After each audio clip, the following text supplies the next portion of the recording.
हाथ आ गया। आओ हेमंत भाई, मेरा भाई तो क्या करते हो?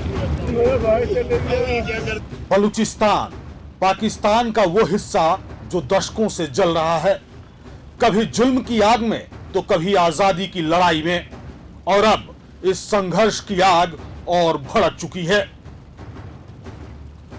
बलूच लिबरेशन आर्मी यानी बीएलए ने एक बार फिर पाकिस्तान की फौज को खुली चुनौती दे डाली है।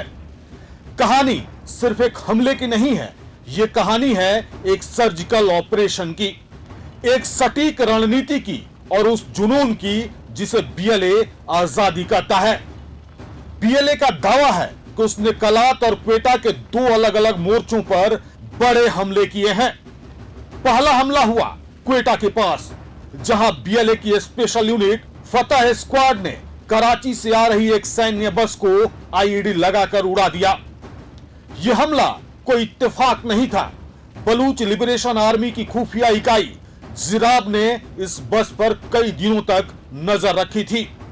जैसे ही बस अपने लक्ष्य स्थान के करीब पहुंची, बटन दबा, धमाका हुआ और पल भर में 27 पाकिस्तानी सैनिक मौत के आगोश में समा गए। इस बस में पाकिस्तानी फौज के जवानों के साथ कुछ कव्वाली गायक भी मौजूद थे। बीएलए का कहना है कि वो सिर्फ फौजी टारगेट कर रहे थे, इन कलाकारों को उन्होंने छुआ तक नहीं। यानी बीएलए ये दिखाना चाहता है कि उनका निशाना सिर्फ और सिर्फ सेना है, आम नागरिक या कल्चर नहीं। इस बीच एक और धमाका, जगह थी कलात का हजार गाजी इलाका। यहां भी पाकिस्तानी सेना के वाहन को निशाना बनाया गया। फिर आईईडी ब्लास्ट और फिर 2 सैनिक और मारे गए। बीएलए का दावा है कि इस हमले में पाकिस्तानी सेना से जुड़े इंफ्रास्ट्रक्चर को भी बड़ा नुकसान पहुंचा है।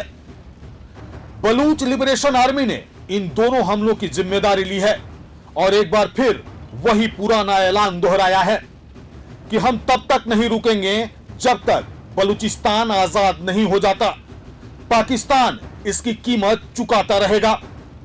यह अकेली घटना नहीं है। बलूचिस्तान पिछले कई महीनों से बारूद के ढेर पर बैठा है। हर महीने आईईडी ब्लास्ट, घात लगाकर हमला, अपहरण और मुठभेड़, और अब पाकिस्तान की सेना भी खुलकर कुछ नहीं बोल रही। दुनिया भर की मीडिया इस पर नजर बनाए हुए है, लेकिन पाकिस्तान इसे छिपाने की हर मुमकिन कोशिश करता है। इंटरनेट बंद कर दिया जाता है, रिपोर्टर्स को एंट्री नहीं मिलती और अंदर की सच्चाई बाहर आने से पहले ही दबा दी जाती है। आज बलूचिस्तान की जमीन फिर खून से लाल है और पाकिस्तान की हुकूमत के लिए एक बड़ी चेतावनी है कि जिन जड़ों को तुमने कभी मजबूत नहीं किया, आज वही जड़ें तुम्हें उखाड़ने पर तुली हैं। यह सिर्फ बगावत नहीं, यह बलूचिस्तान का खूनी जनमत संग्रह है और हर धमाके के साथ उसकी आवाज और बुलंद होती जा रही है।